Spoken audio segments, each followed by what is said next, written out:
What's going on, guys? Welcome back to another video with the Bulls and the Bears. It is good to be back, and what better time to come back than when the market makes all-time highs.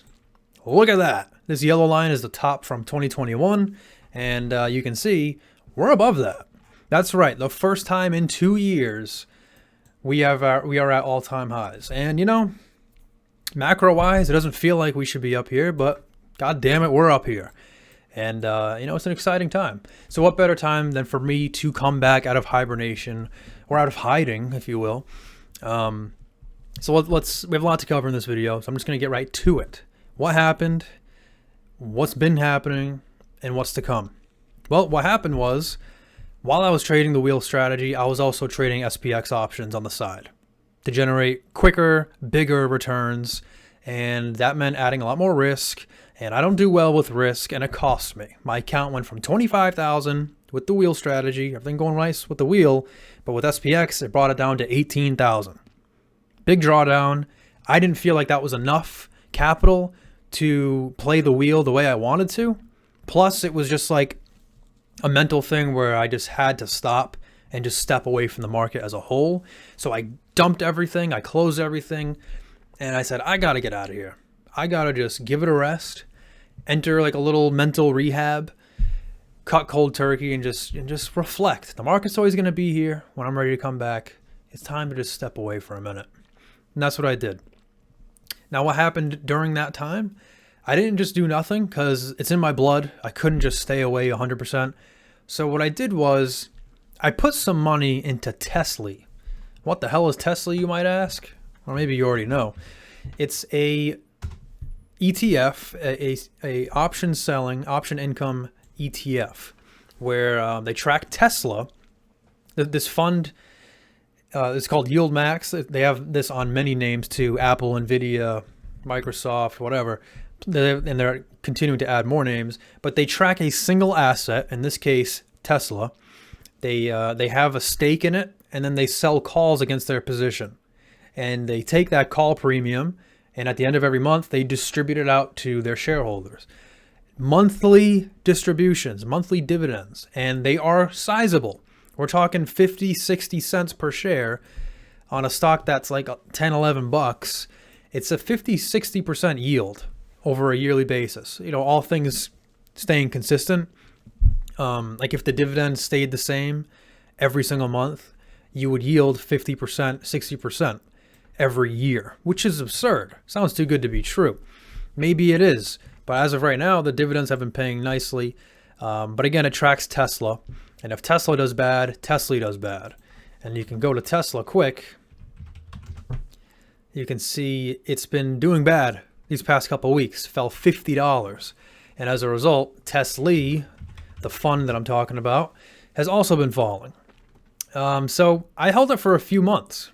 It's very passive. You don't have to do anything. You just own the shares and that's it. So I figured I'd put some money into it and then step away from the market, go into the rehab. And I was in it for a few months. I actually captured 3 dividends right here. I captured, and I bought 1,000 shares too at $11.68. So the first dividend was like 55 cents, no, 58. So I received $585 one month. The next month I received $604. The month after that, $550 every month. Massive payments, which is great because that's monthly income. And that's really the whole purpose of me being in the market. Since day one of my whole career, the reason I got into this was to make extra money every month. Just another source of income.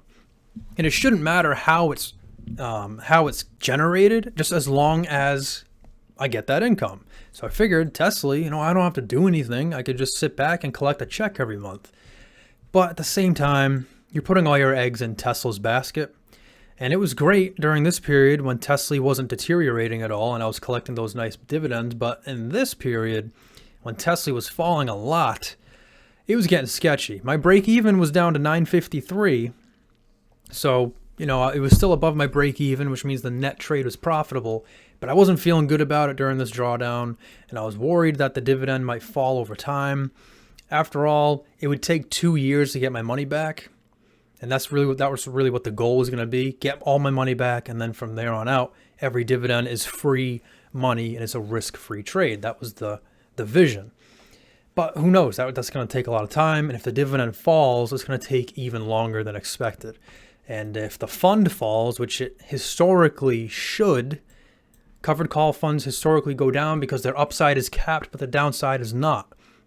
So they don't move up as much as the underlying, but they move down just as much basically as the underlying. So it has a natural tendency to fall, but you'd hope that the dividends will make up for that over time, which right now it is. But if the dividends fall for whatever reason, all of a sudden it's not going to be as effective, and I wouldn't be able to do anything about it because my shares would be underwater, the dividends would be tiny. The only way to get out is to realize a big loss, and I didn't like the idea of that.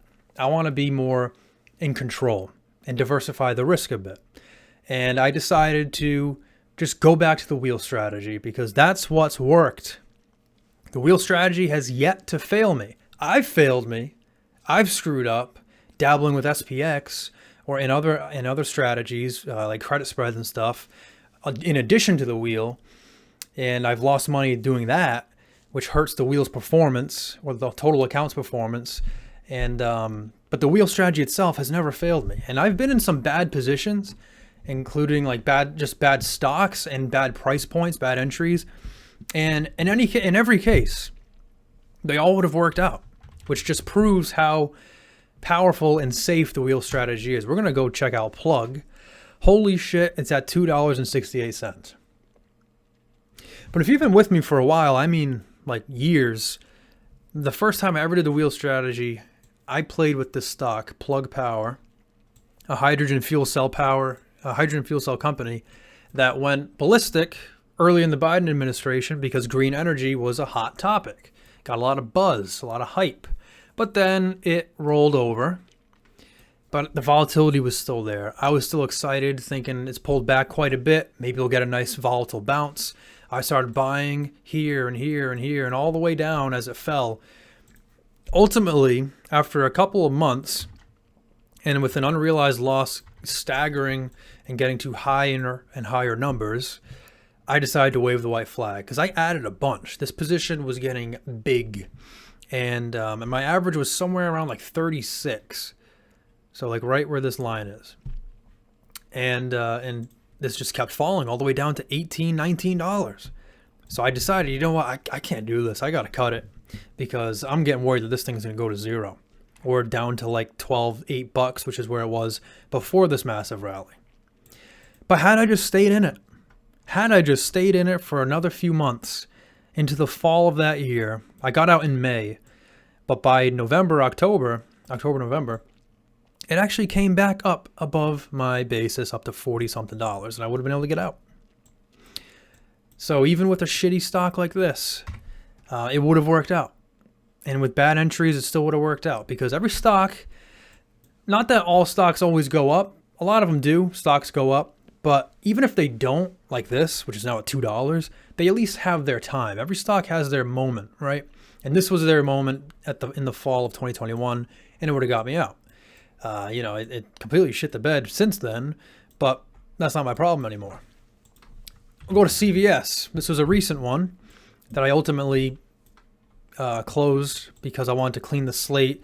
CVS, fine company, don't get me wrong, but I was in it with way too much money. Like I had such a big allocation to this. It wasn't going well. I needed to kind of clean the slate there and reallocate and do it the right way. But I originally got in like January of 2023, right here at $86.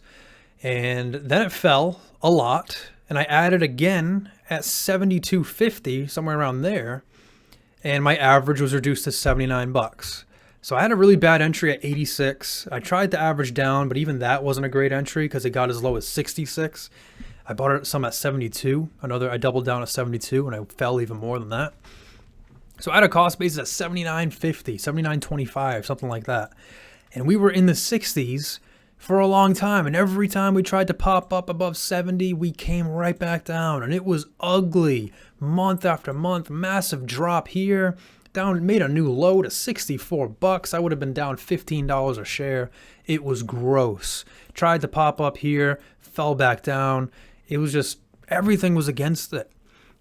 But every stock has its time. And CVS did. It got as high as $83 this month.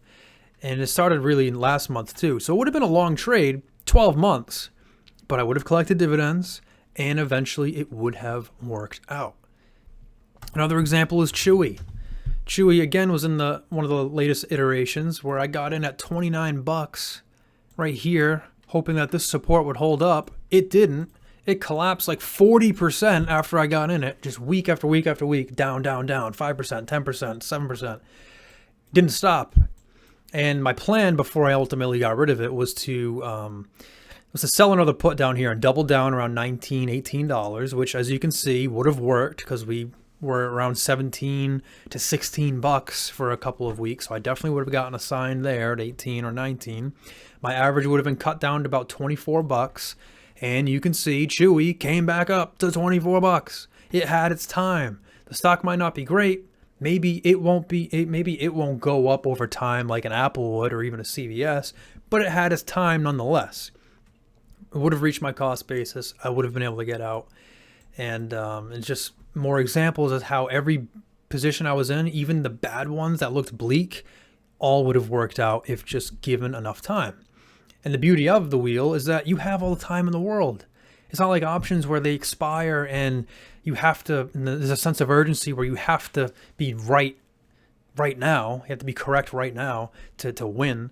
No, you could just hold the shares, collect dividends along the way maybe, hopefully sell calls until it ultimately recovers and goes in your favor. Even when the stock is bad or even when you have a bad entry. Every single time it's worked out. And that's the beauty of it. That's why I'm saying the wheel never failed me.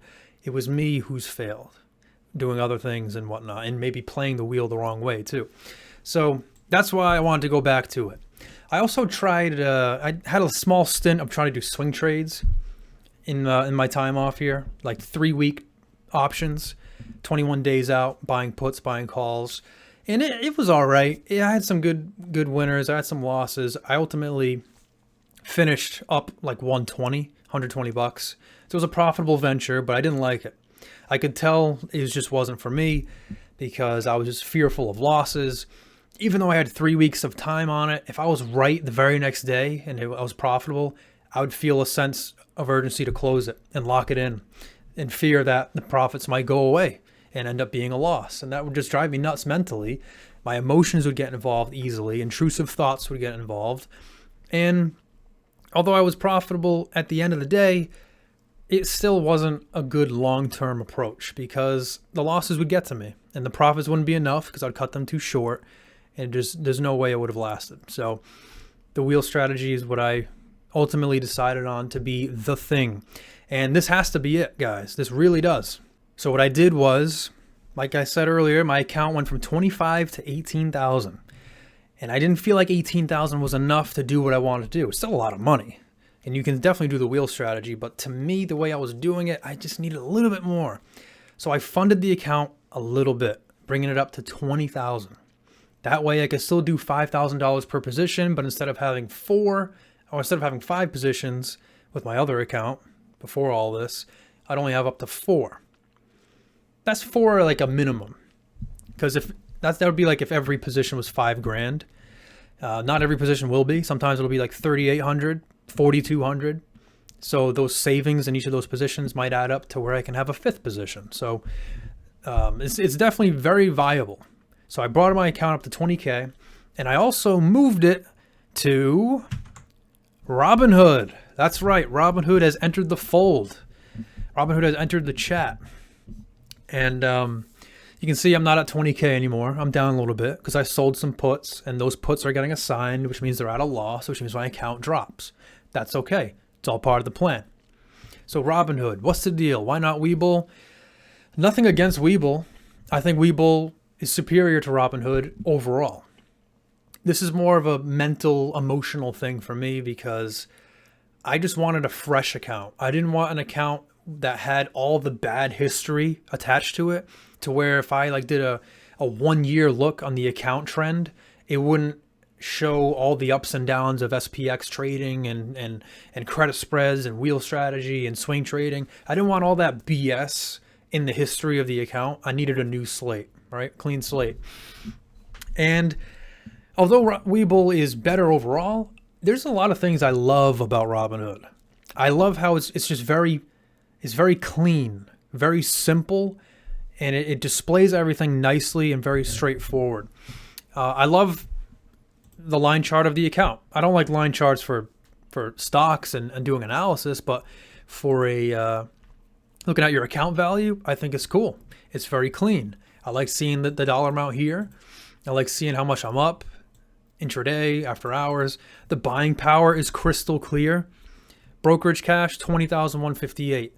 Options collateral, 16,500. Here's how much I have left over for new positions. It's just simple and clear. Webull sometimes would have, it was hard to tell. There was there was cash, there was options buying power, then there was regular buying power, overnight buying power. And I was like, which one am I looking at here? It doesn't seem accurate when I look at it. This one is just very crystal clear. Down here, cash earning interest. I did Robinhood Gold, which is $5 a month. But by doing that, I'm getting 5% interest on my cash. And I have enough cash to basically pay for that Robinhood Gold membership. Because without it, you'd earn like 1.5% interest.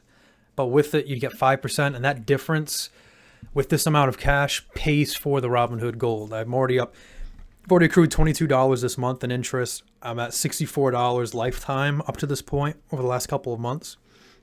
So I think that's pretty cool. The options chain is pretty cool too. I like the way it looks. We'll just go into one here. You know, if you bring up a option position, you can click the roll this position button. The position details look really nice. So I'm in one right here. This is Save. This is Spirit Airlines. We'll get into that. Sold one put. Clear expiration date, average credit, contract sold, date sold, which is nice too. Today's return, total return, all right here, crystal clear, even on the app too. It'll do that. And I love this too, the history under each stock. You can scroll down and see the history of everything that you've done with the name, the buys and sells, and whether or not things were filled or canceled. It's just very simple. And it's just very good information to have. Robinhood does a really good job giving you the information you need at an easily displayed or readable view. You can click roll this position. Here's a nice options chain. I like how you can kind of like add options, like you're almost adding something to your Amazon cart, like especially if you're doing credit spread strategies where you need to select multiple options, you can do that, which is really nice. And it lays it all out here. You know, time change plus 7 days to roll this. If I roll out 7 days, net credit, $200, whatever. So I just like Robinhood for these reasons. I also needed that clean slate mentally. So here's what we're doing. Here's the account. And video is getting a little bit long, but without further ado, let's give you guys a weekly recap. Let's go. So here comes the wheel graphic. Boom. A nice clean graphic. When I was doing these videos before, I had a lot of like stock profits that were, stock losses that were here on the graphic throughout. Like each video was just like minus $2,000 on stock profits. Now there's a new year. I can clean that, zero everything out, and start fresh with no other BS involved. No credit spreads, no nothing. Which means I can actually remove the credit spread thing there. I'll have to do that next time. But starting fresh, everything's zero. Year-to-date profits, $113. And that was all from this week. I started the wheel up again this week. So let's get into what it was. So we'll start with Devon Energy. Devon Energy, this is an energy company. I was looking at the this support range here, around $40 or so. I sold the $40.50 put. This was midweek, so I didn't need to collect a ton of premium to yield my 30% annualized desired return. I think I did it on Wednesday, so like somewhere here. And it came close. It did test the 40-50 mark, but ultimately we closed above it. It expired worthless, and I profited $18 on that trade. Next, we have Mosaic. Mosaic is an agricultural chemical company that produces fertilizer and stuff like that. This chart has been selling off a bit, but I liked the support here in the $30 range, all the way back in 2021. I think it's due for a bounce. It's oversold. This has some key support, which it also hit around here in November, also in June. So I sold the 31 put. Again, it was midweek, so I didn't need a ton of premium to yield my 30% annualized. And here it was, one put, collected $11 for it, and it stayed around $31.50, $32, closed at $32.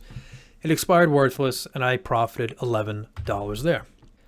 Now let's get into the positions that didn't expire worthless. Let's go to CSIQ, Canadian Solar. So this is a name that I was in before I left, before I hibernated. I was in this position at $22. I got in around here. And had I stayed in it, it would have given me beautiful covered call opportunities because it stayed around 20 to 21 for weeks, right near my cost basis. So I would have been able to sell calls each and every time. And then it eventually rallied up to $26. So that would have been a successful trade. Unfortunately, it's rolled over since, but I still like the idea of owning it. And I got in at $21. I sold 2 puts at the $21 strike. It's down to $19.84. Not great. It's because of yields.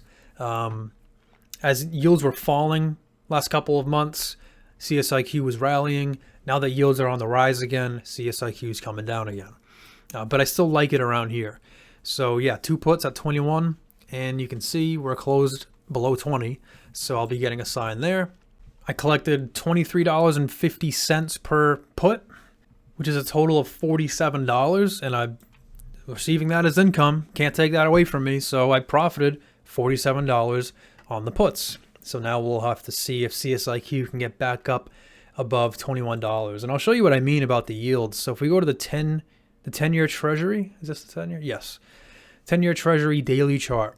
So this is the yield. This is the graph of the 10-year Treasury yield. Not the price of the bond, but the yield of the bond.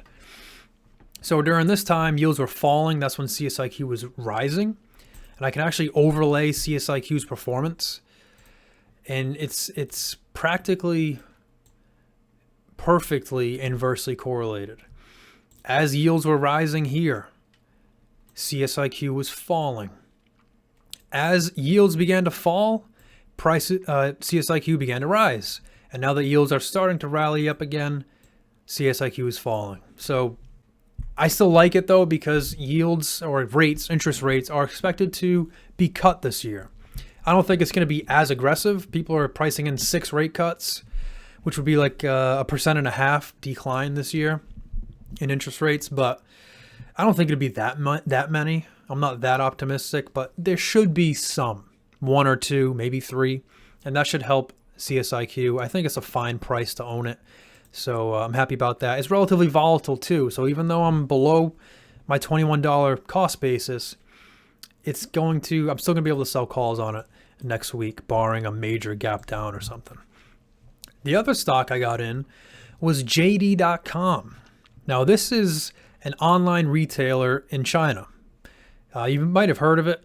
JD.com has plenty of volume. It's like a $40 billion company or $30 billion company now. They have positive earnings, positive revenue, but the state of the Chinese market and economy is really what's bringing this thing down. It's really the same thing for all stocks, Chinese stocks like Alibaba too. This is a popular one, but it's been getting hurt too, just like JD has, due to the Chinese economy. But I'm optimistic about it. I think this is a fine price to own it. It's definitely volatile for sure, but that can also work to the upside. You can see the success it's had around here, going from $24 to $29, a $5 rally multiple times too. So I was trying to play those ebbs and flows and ended up, of course, cracking that support and moving even lower than where it has been recently. But you can see way back here, like the all-time chart, or at least as far back as I can go, this area around $20 is really historic support. So although it might appear risky, I think if there's any chance of owning it, any hope of owning it, it would be right here. And of course I do my due diligence. So I looked at forecasts on JD. So out of 43 analyst ratings, everyone's saying buy, or at the very least hold. There's 11 hold ratings, 27 strong buys. You can see the forecast, the minimum price target is above where it's at. A lot of times the minimum is below the price. The average is somewhere above it, and then the max is way above it. In this case, even the minimum implies a 32% rally. Here's the EPS. It's positive earnings per share, which means they're making a profit quarter in and quarter out, which is great. Revenue has been solid too. Not really growing, but still positive. It's not a company that is losing money every month or every quarter, which is something I look for. I want to make sure the EPS is positive and that they're profitable. And they are. So I believe in them. I think it's a pretty good price, and it's just a matter of time. So if I zoom in a little more here, I sold the 2350 initially. I think this was at the end of last week. I sold the 2350 put, collected 17 cents. But as JD fell throughout the week, I actually sold another put a little bit lower at the 23 strike for 20 bucks. And well, they're both getting assigned. Luckily today we had a nice little rally, so we're not too far off from my average position, which is going to be at 23.25. So we're about 90 cents below my cost basis, which isn't that much. Again, it's pretty volatile, so I'll definitely be able to get some calls off to start next week. But yeah, I'm going to have 200 shares at 23.25. I collected $37 in put premium to do so, and I'm keeping that. Can't take it away from me because I didn't close it early or anything. So that's $37 profit from the put premium. So those were the trades on the week that had an end result for the week, but there's still one more trade that's going into next week, and that's Spirit Airlines. Yes, this is an interesting play. It's a speculative play for sure, but it's a very cheap one. I sold the put at $5. Just one put. $500 in capital or in collateral into this trade because, well, the story with this is that Spirit was about to be bought out by JetBlue because Spirit is not doing so well, and JetBlue was going to buy them. But as time went on, it was looking less and less likely, and then ultimately JetBlue was blocked from buying Spirit Airlines due to competition purposes, so it tanked 47% this day, then dropped 22% the next day, 7% the day after. So volatility is crazy. This thing got to a really low price, but I'm speculating that they're going to be all right. I'm speculating that JetBlue might still be able to buy them, and actually today it was announced that Spirit is appealing that decision to be blocked and going to try to reverse it to allow JetBlue to buy them. And even if JetBlue can't buy them, there's still a likelihood that Frontier Airlines would buy them. So I don't think this company is just going to go bankrupt. I do think something or someone is going to save them. So I decided to sell a put. I didn't just load up a bunch of shares. I sold a put out of the money at the $5 strike, and we'll see what happens. I'm not going to go crazy and sell like 5 puts or anything. I can afford to do it, but I'm just doing one, just dipping my toes with a risky position. The yield, the return is great. Collecting $21 on a $500 investment in just 1 week. Let me see what that comes out to. 21 divided by 500 is a 4% return in 1 week. Multiply that by 52 weeks in a year, and that's an annual yield of 218%. So I figured, why not take the shot? See what happens. It's already up pre-market, and that was on the news that they're going to appeal the JetBlue problem. So we'll see. It could easily go down to $3 next week, but that's what I decided to do. So CSIQ shares, JD shares, and a Spirit Airlines put. Conveniently named, the ticker is SAVE, save, as in please, for the love of God, save this company from going bankrupt. So that's it, guys. I'm winded because I already tried to make this video before and I didn't like the way it turned out. It went way too long. Yes, believe it or not, it went longer than this. So my throat is tired from talking, but this video is over. And really, that's it, guys. That is it. This needs to be it. More importantly, this needs to be it. I have lost a good amount of money over my years, 5 years of doing this, and I can't afford to continue down that path. It absolutely needs to stop now. I need a strategy that I can live by and that's not going to cause me harm. And that's what the wheel strategy is.